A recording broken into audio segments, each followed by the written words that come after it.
जय हिंद दोस्तों, ज्ञान भारती जीएस ग्रुप में आप सभी दोस्तों का स्वागत है। जैसे कि आप लोग जानते हैं कि हम लोग अभी एडुटेरिया के एनसीईआरटी जिसमें कि एमसीक्यू के फॉर्म में जो है सो क्वेश्चन दिया हुआ है, उसकी साइंस करवा रहे थे, जिसमें कि हम लोग 9th करा चुके हैं और क्लास 10th का साइंस करवा रहे थे, जिसमें कि 30 क्वेश्चन इससे पहले वाला वीडियो में हम लोग करवा चुके हैं।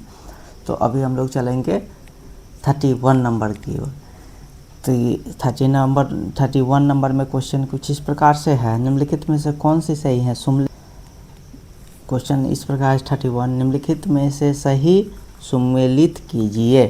तो इसका एक तरफ दिए हुए धातु और दूसरे तरफ दिए हुए है अभिक्रिया। तो इसमें ऑप्शन नंबर 1 है, ए है। तो इस पोटेशियम किससे अभिक्रिया करता है? तो ये हो जाएगा ठंडी जल के साथ अभिक्रिया करता है। पोटेशियम जो कि ठंडी जल के साथ अभिक्रिया करता है। बी में हो जाएगा आपको मैग्नीशियम। मैग्नीशियम किसके साथ अभिक्रिया करता है? तो गर्म जल के साथ अभिक्रिया करता है, जो बहुत इंपॉर्टेंट है, बार बार पूछा जाता है। उसके बाद 3 नंबर में है कॉपर, सी में है कॉपर। तो इसका सही मैच हो जाएगा आपको, जल के साथ अभिक्रिया नहीं करता है। कॉपर कभी भी जल के साथ अभिक्रिया नहीं करता है। उसके बाद हो जाएगा आयरन। आयरन किसके साथ अभिक्रिया करता है? तो भाप के साथ अभिक्रिया करता है। इसका की एक्सप्लेनेशन कुछ इस प्रकार है, पोटेशियम और सोडियम जैसे धातु ठंडे जल के साथ तेज़ी से अभिक्रिया करता है, और सोडियम तथा पोटेशियम की अभिक्रिया तेज़ी से ऊष्माक्षेपी होती है। ऊष्माक्षेपी अभिक्रिया होती है सोडियम और पोटेशियम का। उसके बाद चलेंगे, इसका सेकेंड ऑप्शन जो था इस प्रकार था, मैग्नीशियम शीतल जल के साथ अभिक्रिया नहीं करता है। मैग्नीशियम शीतल की जल के साथ कभी अभिक्रिया नहीं करता है, परंतु गर्म जल के साथ मैग्नीशियम अभिक्रिया करता है। और क्या बनाता है? मैग्नीशियम हाइड्रोक्साइड तथा जल गैस उत्पन्न करता है। चूँकि हाइड्रोजन गैस के बुलबुले मैग्नीशियम धातु के सतह से चिपक जाते हैं और तैरना प्रारंभ कर देते हैं। उसके बाद इसका ऑप्शन 3 था, एल्युमिनियम, आयरन और जिंक जैसे धातु न तो शीतल जल में अभिक्रिया करते हैं, न ही गर्म जल में अभिक्रिया करते हैं, लेकिन भाप के साथ अभिक्रिया करते हैं। तो भाप के साथ अभिक्रिया कौन कौन करता है? तो हो गया आपको एल्युमिनियम, आयरन और जिंक। एल्युमिनियम, आयरन, जिंक किसके साथ अभिक्रिया करता है? तो भाप के साथ अभिक्रिया करता है, और यह भाप के साथ अभिक्रिया करके क्या बनाता है? तो हाइड्रोजन गैस प्रदान करता है, बनाता है। उसके बाद लेड, कॉपर, सिल्वर और गोल्ड, यह सब जल के साथ अभिक्रिया कभी नहीं करते हैं। चलेंगे उसके बाद क्वेश्चन नंबर 32 की ओर, जो कि इस प्रकार है, सबसे तन्य धातु कौन सा होता है? तो सबसे तन्य धातु हो जाएगा आपको सोना। इसका जो है एक्सप्लेनेशन कुछ इस प्रकार से है, धातु को पतले तार के रूप में खींचने की क्षमता को ही तन्यता कहते हैं, जो सोना में सर्वाधिक तन्यता पाया जाता है। आपको यह जानकर आश्चर्य होगा कि 1 ग्राम सोना से हम 2 किलोमीटर लंबी तार खींच या बना सकते हैं। उसके बाद चलेंगे क्वेश्चन नंबर 33 की ओर। इनमें से कह रहा है कि इनमें से कौन सा विद्युत का कुचालक है? तो विद्युत का कुचालक कौन कौन हो जाएगा? मरकरी और सीसा या लेड हो जाएगा। चलिए, एक्सप्लेनेशन कुछ इस प्रकार है, धातुएं आमतौर पर विद्युत के सुचालक होते हैं, लेकिन मरकरी और पारा विद्युत का कुचालक होता है एक्सेप्शन में। उसके बाद चांदी, कॉपर विद्युत की सर्वाधिक सुचालक माने जाते हैं। ग्रेफाइट अधातु होने के बावजूद भी विद्युत का सुचालक, बहुत अच्छा सुचालक है। उसके बाद चलेंगे क्वेश्चन नंबर 34 की ओर। 34 में क्या कर रहा है? धातु जल के साथ अभिक्रिया करके क्या बनाता है? तो धातु जल के साथ अभिक्रिया जब करता है तो हाइड्रोजन गैस बनाता है।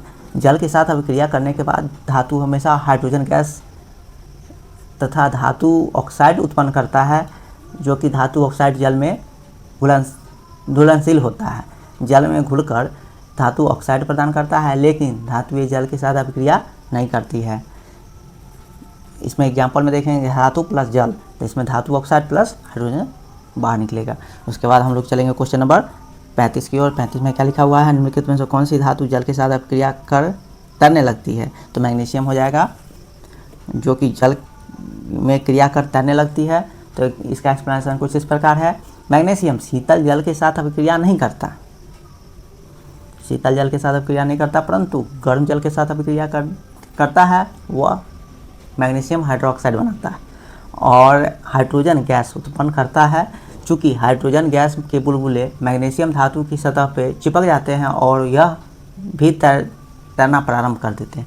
चलेंगे आप 36 नंबर की ओर, क्वेश्चन नंबर 36 की ओर, जो कि इस प्रकार है कि सबसे सक्रियता की श्रेणी में सबसे कम सक्रिय धातु कौन सा है? तो ये हो जाएगा सही, इसका अकॉर्डिंग टू ऑप्शन सही हो जाएगा आपको मरकरी। सबसे सक्रिय कौन होता है? पोटेशियम, फिर सोडियम, फिर कैल्शियम, उसके बाद मैग्नीशियम, उसके बाद अमोनियम, उसके बाद जिंक, उसके बाद आयरन, उसके बाद लेड, उसके बाद हाइड्रोजन, उसके बाद कॉपर, उसके बाद मरकरी, उसके बाद सिल्वर, उसके बाद गोल्ड। सबसे कम सक्रिय माना जाता है, जो जल्दी किसी के साथ रिएक्ट नहीं करता है, तो सोना, चांदी और प्लेटिनम हो जाएगा। सबसे ज़्यादा सक्रिय हो जाएगा आपको पोटेशियम, सोडियम और कैल्शियम हो जाएगा। 3 नंबर पर 4 नंबर पर मैग्नीशियम भी आता है। उसके बाद चलेंगे क्वेश्चन नंबर 37 की ओर। 37 में क्या कह रहा है? यदुलेपन की संबंध निम्नलिखित में से कथन पर विचार कीजिए। तो यदुलेपन के संबंध में ऑप्शन नंबर 1 सही है। एक जो है सो इस प्रकार है, जंग से बचाने के लिए लोहे पर हम लोग जस्ते का पर चढ़ाते हैं, तो बिल्कुल सही है। लोहे पर हम लोग किसका पर चढ़ाते हैं? तो जस्ते का पर चढ़ाते हैं। यदुलेपन वस्तु परत नष्ट होने से बचाता है जरूर। देखिए, किसी भी कोई भी धातु जो है जल्दी अभिक्रिया करता है, तो उस पर अगर हम कोई चीज़ का लेप चढ़ा दे या पेंट चढ़ा दे, तो उस पर क्या होगा? धीरे धीरे जो है सो अभिक्रिया बहुत ही कम मात्रा में होगा या न के बराबर होगा। एग्जाम्पल के लिए हम लोग देख लेते हैं कि जब हम लोहे पर जस्ता का पर चढ़ाया जाता है, तो उस पर क्या होता है कि भाप का असर कम होता है, जलवाष्प का असर कम होता है, और धीरे आयरन में जो है सो जंग लगना बंद हो जाता है, और या उस पर पेंट भी चढ़ा देते हैं। तो उसके बाद चलेंगे क्वेश्चन नंबर 38 की ओर, जो कि थोड़ा सा धुंधला दिख रहा है हम आप लोगों को पढ़ के सुनाते हैं। सक्रियता श्रेणी में सबसे ऊपर स्थित धातुओं की निष्कर्षण किस विधि द्वारा किया जाता है? तो ये हो जाएगा आपको विद्युत अपघटन के द्वारा, विद्युत अपघटन विधि के द्वारा किया जाता है। इसमें एक्सप्लेनेशन कुछ इस प्रकार है, सक्रियता श्रेणी में सबसे ऊपर की धातुओं का निष्कर्षण विद्युत अपघटन के द्वारा किया जाता है। अभिक्रियाशील श्रेणी में सबसे ऊपर स्थित अत्यंत अभिक्रियाशील धातु जो अभिक्रियाशील धातु होते हैं, इन्हें कार्बन के रूप में गर्म करके यौगिक से प्राप्त नहीं किया जा सकता। उदाहरण के लिए कार्बन द्वारा सोडियम, मैग्नीशियम, कैल्शियम, एल्युमिनियम आदि ऑक्साइड का अपचयन कर उसे धातु में परिवर्तित नहीं किया जा सकता है। इस धातुओं का वस्तुतः कार्बन से की अपेक्षा ऑक्सीजन की प्रति अधिक होती है। इन धातुओं से विद्युत अपचयन द्वारा प्राप्त किया जाता है। उदाहरण के लिए सोडियम, मैग्नीशियम, कैल्शियम को उसके गलित ऑक्साइड में विद्युत अपघटन से प्राप्त किया जाता है। एनोड ऋणात्मक आवेश इलेक्ट्रोड पर धातुएं निक्षेपित जाती है तथा एनोड धनायन पर क्लोरीन मुक्त होता है। उसके बाद चलेंगे क्वेश्चन नंबर हम लोग 39 की ओर। थोड़ा सा धुंधला है, असुविधा के लिए खेद है थोड़ा सा।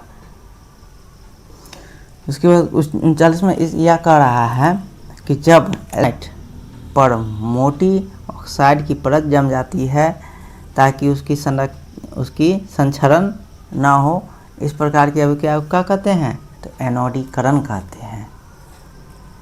एनोडीकरण जो विद्युत रासायनिक प्रक्रिया है जिसमें एल्युमिनियम की एक साफ धातु की विद्युत अपघटनी सेल से एनोड बनाया जाता है, परंतु सल्फ्यूरिक अम्ल के साथ इसका विद्युत अपघटन किया जाता है, जिसमें एनोड से निकलने वाली ऑक्सीजन जो कि एल्युमिनियम के साथ क्रिया कर उसे एल्युमिनियम ऑक्साइड में परिवर्तित करता है। मोटी आकर्षक एवं सुरक्षात्मक परत जमा देता है। यह परत धातु की भविष्य में होने वाली जंग या संक्षारण से पूरी तरह से बचाता है। चलेंगे हम लोग क्वेश्चन नंबर 40 की ओर, जो कि इस प्रकार है कि तांबे की बर्तन की सफाई के लिए इमली या नींबू का उपयोग क्यों करते हैं? तो इसका ऑप्शन नंबर 1 सही है, क्योंकि खट्टे पदार्थ की उपस्थिति में अम्ल क्षारीय कॉपर कार्बोनेट की हरी परत के साथ अभिक्रिया कर एक उसमें विलय कर देता है। चलेंगे हम लोग क्वेश्चन नंबर 41 की ओर, जो कि इस प्रकार है। कार्बन सहसंयोजी बंधन द्वारा यौगिक बनाता है, तो ये हो जाएगा धातु संयोजन के कारण, धातु संयोजकता के कारण, इसकी श्रृंखला गुण के कारण और छोटे छोटे आकार के कारण, तो ये तीनों सही है। उसके बाद चलेंगे क्वेश्चन नंबर 42 की ओर, जो संश्लेषित हरे के संबंध में निम्नलिखित में से कौन सा कथन सही है। तो 1 और 3 सही है, जो कि इस प्रकार है, इन्हें बनाने के लिए शुद्ध कार्बन का उपयोग किया जाता है। और दूसरा नंबर 3 नंबर ऑप्शन जो कि सही है, ये प्राकृतिक हरे से विभेदीय होता है, बिल्कुल सही है। उसके बाद चलेंगे हम लोग, इसका एक्सप्लेनेशन कुछ इस प्रकार है कि शुद्ध कार्बन अत्यंत उच्च दाब और ताप पे अपचारित होकर हरे रंग में को संश्लेषित किया जाता है, जिसमें संश्लेषित हरे रंग छोटे आकार में छोटे होते हैं, लेकिन प्राकृतिक हीरे के विभेदीय होते हैं। उसके बाद हम लोग चलेंगे शरीर 43 की ओर। शरीर में किस स्थान पे मिथेनॉल ऑक्सीकृत होकर मिथेनॉल में बदल जाता है। तो ये हो जाएगा यकृत में। शरीर में कोई भी रासायनिक क्रिया होती है तो लगभग यकृत में ही होती है। चलेंगे हम लोग क्वेश्चन नंबर 44 की ओर, जो कि निम्न प्रकार से है, निम्नलिखित में से कौन सी कार्बन की अपरूप नहीं है। तो ये हो जाएगा ऑक्सीकार्बन। ऑक्सीकार्बन जो कि कार्बन का अपरूप नहीं है। इसमें हो जाएगा, इसका एक्सप्लेनेशन कुछ इस प्रकार, प्राकृतिक में कार्बन के अनेक विभिन्न भौतिक गुणों के कारण विविध रूप से पाई जाती है, जिसमें हीरा ग्रेफाइट दोनों कार्बन के परमाणु से बने होते हैं। कार्बन के परमाणुओं के परस्पर आबंध के तरीकों के आधार पर उसमें अंतर किया जाता है। हीरा में कार्बन के प्रत्येक परमाणु कार्बन में 4 परमाणु के साथ आबंधित होते हैं और यह दृढ़ आयामी संरचना बनाती है। ग्रेफाइट जो कि कार्बन के प्रत्येक परमाणु की आबंध जो कि 3 परमाणुओं के द्वारा एक ही तल पर होता है, यह षष्ठकोणीय समूह बनाता है, व्यू बनाता है, जिसमें एक आबंध द्विआबंधी होते हैं। यही कारण है कि कार्बन की संयोजकता पूर्ण होती है। ग्रेफाइट की संरचना षष्ठकोणीय एक दूसरे के ऊपर व्यवस्थित होती है। चलेंगे हम लोग अब क्वेश्चन नंबर 45 की ओर, जो कि निम्न प्रकार है कि उत्प्रेरकों के संदर्भ में निम्नलिखित में से कौन सा कथन सही है, विचार करें। तो इसमें हो जाएगा, कारण अभिक्रिया भिन्न दर से आगे बढ़ता है, तो बिल्कुल सही है। उसके बाद है ऑप्शन नंबर 2 कि वनस्पति तेल में हाइड्रोजनीकरण में निकेल उत्प्रेरक का उपयोग होता है, तो बिल्कुल सही है। तो एक्सप्लेनेशन कुछ इस प्रकार है कि पैलेडियम और निकेल जैसे उत्प्रेरक का उपस्थिति में असंतृप्त कार्बन हाइड्रोकार्बन हाइड्रोजन छोड़कर संतृप्त हाइड्रोकार्बन देते हैं। उत्प्रेरक वे पदार्थ हैं जिसके कारण अभिक्रिया विभिन्न दर से आगे बढ़ती है। बढ़ती हुई अभिक्रिया प्रभावित नहीं करता है। निकेल उत्प्रेरक का उपयोग साधारणतः वनस्पति तेल में हाइड्रोजनीकरण इस अभिक्रिया का उपयोग किया जाता है। वनस्पति तेल की साधारणतः लंबी असंतृप्त कार्बन श्रृंखला होते हैं, जो कि जंतु वसा से संतृप्त श्रृंखला होती है। चलेंगे आप क्वेश्चन नंबर हम लोग 46 की ओर, जो कि इस प्रकार से है। मेथेनोइक अम्ल को सामान्यतः कहा जाता है तो एसिटिक एसिड कहा जाता है। एक्सप्लेनेशन कुछ इस प्रकार है। मेथेनोइक अम्ल को सामान्यतः एसिटिक एसिड कहा जाता है तथा कार्बन एक्सप्लेनेशन कुछ इस प्रकार है कि मिथेनोइक अम्ल को सामान्यतः एसिटिक एसिड कहा जाता है।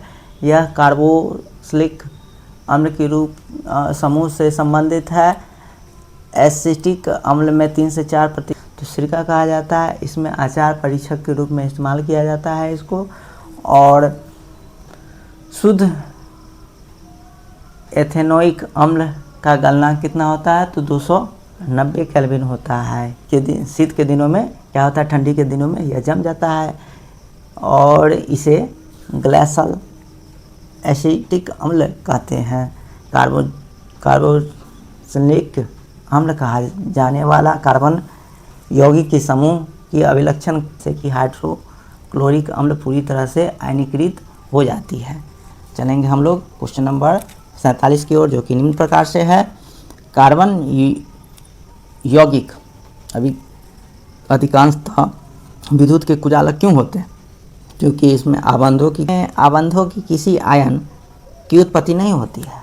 और एक्सप्लेनेशन कुछ इस प्रकार है 47 नंबर का, कि जब कार्बन यौगिक की विद्युत चालकता की परीक्षण किया जाता है तो यह पाया जाता है कि यौगिक अधिकांशतः विद्युत की कुचालक होते हैं और विद्युत धारा की प्रवाह के लिए मुक्त आयन इलेक्ट्रॉन की उपस्थिति में अनिवार्य होता है। चूँकि कार्बनिक यौगिक इलेक्ट्रॉन की साझेदारी द्वारा सहसंयोजी आबंधन बनाते हैं, इसलिए अणुओं के मध्य में संयोजित कण आयन उत्पन्न नहीं करता। आयनों की इस पूर्ण अनुपस्थिति के कारण कार्बन यौगिक से होकर विद्युत धारा संचालन संभव नहीं हो पाता है। चलेंगे क्वेश्चन नंबर। कार्बन यौगिक को उसके आबंधन प्रकृति के आधार पर वर्गीकृत किया जाता है, जैसे कि कार्बन यौगिक श्रृंखला के सभी कार्बन परमाणु आपस में एकल सहसंयोजी आबंधन से जुड़े होते हैं, जिसे संतृप्त यौगिक कहा जाता है। सामान्यतः इसे कार्बन में सभी संयोजकता एकल आबंधन से पूरी होती है। उदाहरण के लिए मीथेन, एथेन CH4 और C2H4 होता है। संतृप्त हाइड्रोकार्बन और ये रासायनिक रूप से अधिक अभिक्रियाशील नहीं होते हैं। चलेंगे क्वेश्चन नंबर 49 की ओर, जो इस प्रकार है। द्विआबंध और त्रिआबंध वाले कार्बन की यौगिक कहलाते हैं तो असंतृप्त कार्बन कहलाते हैं। एक्सप्लेनेशन कुछ इस प्रकार है। जिस कार्बन यौगिक में दो कार्बन परमाणु के मध्य के क्रम में एक द्विआबंध अथवा त्रिआबंध उपस्थित होती है, वो असंतृप्त कार्बन कहलाता है। एग्जाम्पल में हो जाएगा इथेन द्विआबंध का और एथाइन, यह त्रिआबंध वाले कार्बन होते हैं। द्विआबंध वाले यौगिक संतृप्त कार्बन यौगिक की तुलना में रासायनिक रूप से अत्यधिक अभिक्रियाशील होता है, क्योंकि इसमें बहुआबंध आसानी से टूटकर परमाणु को जोड़ने और संकलन अभिक्रिया में प्रवृत्त हो जाता है। चलेंगे आप क्वेश्चन नंबर 50 की ओर। एस्टर, जैसे कि R-COOR की गंध कैसी होती है और इसका उपयोग हम किस कार्य में करते हैं? तो एस्टर का जो है सो गंध हो जाएगा और इसका स्वाद हो जाएगा मृदुल मीठी, इत्र और स्वाद उत्पन्न करने वाले कारक के रूप में एस्टर का उपयोग किया जाता है। एक्सप्लेनेशन कुछ इस प्रकार है। एस्टरीकरण अभिक्रिया के अनुसार इथेनोइक अम्ल कार्बोक्सिलिक अम्ल किसी भी अम्ल से उत्प्रेरक किसी अम्ल की उत्प्रेरक की उपस्थिति में एथेनॉल या अल्कोहल के साथ अभिक्रिया करता है तो मुख्य रूप से एस्टर का निर्माण होता है। एस्टर गंध सामान्यतः मृदुल और मीठी फल जैसी होती है। इसमें विशेष प्राकृतिक गुण के कारण एस्टर यौगिक की व्यापारिक उपयोग इत्र में किया जाता है। जिससे परफ्यूम, आइसक्रीम में जितना भी एसेंस होते हैं सब एस्टर के कारण ही सुगंधित और स्वादिष्ट जान पड़ते हैं। उसके बाद चलेंगे क्वेश्चन नंबर 51 की ओर, जो कि इस प्रकार है। जब साबुन में को जल में घोला जाता है तो उसमें अणुओं के रूप में होने वाली विशेष संरचना को क्या कहते हैं? तो मिशेल कहते हैं। साबुन एक्सप्लेनेशन को इस प्रकार है 51 नंबर का, कि साबुन के अणुओं में दो सिरों पे गुण धर्म भिन्न होते हैं। एक सिरे पे घुलनशील होते हैं तो दूसरे सिरे पे हाइड्रोकार्बन पूंछ तेल मैल को में घुलनशील होते हैं।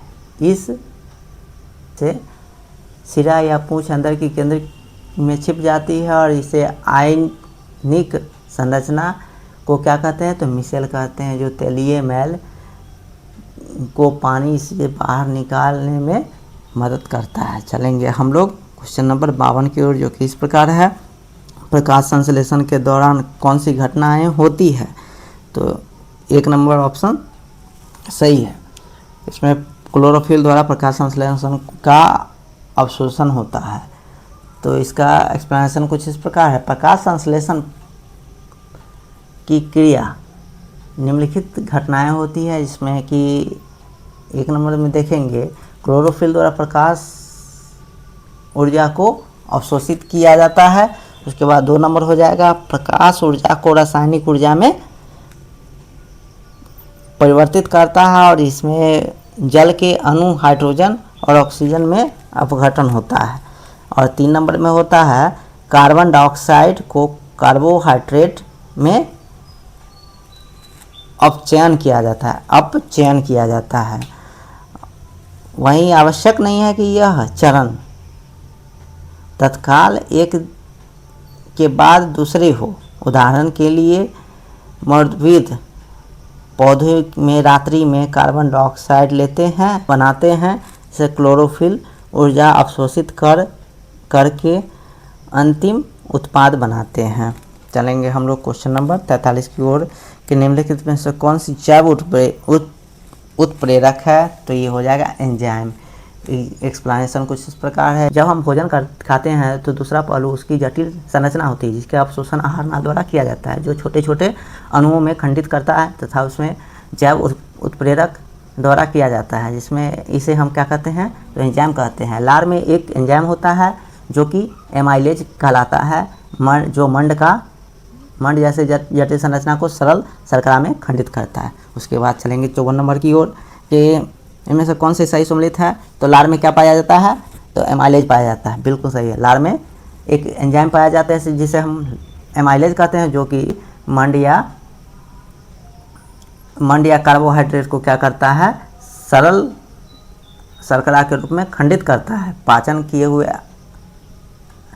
पाचन कार्य कहाँ होता है तो अमाशय की भित्ति जठर ग्रंथियों के द्वारा उत्पन्न हाइड्रोक्लोरिक एसिड और प्रोटीन पाचक एंजाइम पेप्सिन तथा हाइड्रोक्लोरिक एसिड जो कि अम्लीय माध्यम द्वारा तैयार होता है, जो पेप्सिन एंजाइम की क्रिया में आवश्यक होता है। चलेंगे हम लोग अब क्वेश्चन नंबर 55 की ओर। भोजन के दीवार में संकुचन और विस्तार संचलन को कहते हैं पेरिस्टलिक संचलन कुछ इस प्रकार है। एक्सप्लेनेशन कुछ इस प्रकार है। आहार नली के हर भाग को भोजन की निश्चित रूप में गति कर सही ढंग से प्रक्रमित करने के लिए आवश्यक है। यह क्रम कुचन गति द्वारा भोजन नली में होती है। मुंह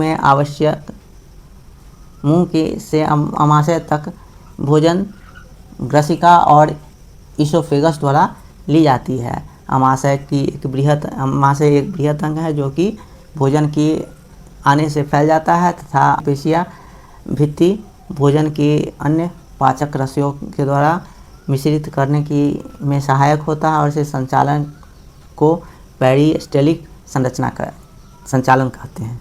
उसके बाद चलेंगे हम लोग 56 की ओर, जो ग्लूकोज पायरुवेट में विखंडित होता है कहाँ तो इसका हो जाएगा कोशिका द्रव में।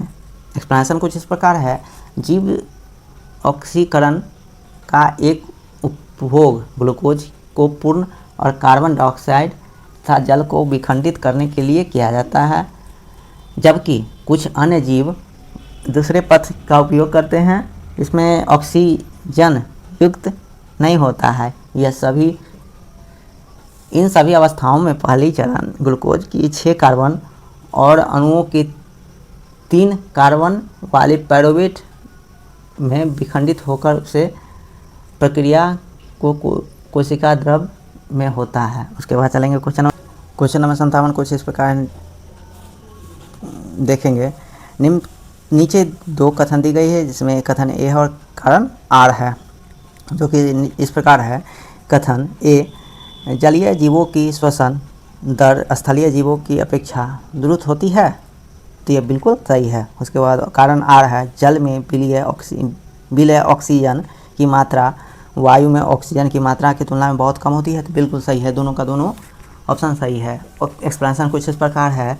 पर्यावरण से ऑक्सीजन लेने की उत्पादित कार्बन डाइऑक्साइड को छुटकारा पाने के लिए विभिन्न प्रकार के अंगों का विकास किया गया है। जंतुओं में वायुमंडलीय ऑक्सीजन लेते हैं, परंतु जलीय जंतु जल में विलय ऑक्सीजन की उपयोग करना आवश्यक होता है। जीव जल में रहते हैं, उससे जल में विलय ऑक्सीजन क्योंकि जल में विलय ऑक्सीजन की मात्रा वायु की अपेक्षा बहुत ही कम होती है, इसलिए जलीय जीवों की श्वसन दर स्थलीय जीवों की अपेक्षा द्रुत एवं मछली अपने मुंह द्वारा जल लेती है और बल पूर्ण उसे कोलन तक पहुंचाती है और विलय ऑक्सीजन रुधिर ले लेती है। उसके बाद चलेंगे 58 की ओर, जो हो जाएगा निम्नलिखित में से कौन सा वसा वहन करता है, तो इसका सही आंसर लसिका हो जाएगा, जो कि निम्न प्रकार है। एक्सप्लेनेशन निम्न प्रकार है। एक अन्य प्रकार का द्रव जो कि वहन के लिए आवश्यक होता है लसिका या तरल उत्तक कहते हैं। यो कोशिका की भित्ति में उपस्थित छिद्रों द्वारा कुल प्लाज्मा प्रोटीन और रुधिर की कोशिकाओं की बाहर निकलकर उत्तक की एक कोशिकीय अवकाश में आ जाते हैं तथा उत्तक द्वारा तरल एवं लसिका का निर्माण कराता है। यह रुधिर की प्लाज्मा की तरह ही होती है, लेकिन रंगहीन एवं अल्प मात्रा में प्रोटीन में होते हैं। उसके बाद हम लोग चलेंगे क्वेश्चन नंबर 59 की ओर, जो कि इस प्रकार है। अपवहन विधि द्वारा रक्त से निम्न में से किसे पृथक किया जाता है? नाइट्रोजन वर्ज्य पदार्थ को। अपवहन विधि में हम लोग किसी को अलग करते हैं? तो रक्त से नाइट्रोजन युक्त पदार्थ को फिल्ट्रेशन करके हम लोग अलग करते हैं। उसके बाद चलेंगे हम लोग क्वेश्चन नंबर 60 की ओर। पादप अवशिष्ट रेजिन या गोंद विशिष्ट रूप से कहाँ संचित रहती है? तो हो जाएगा पुराने जाइलम में।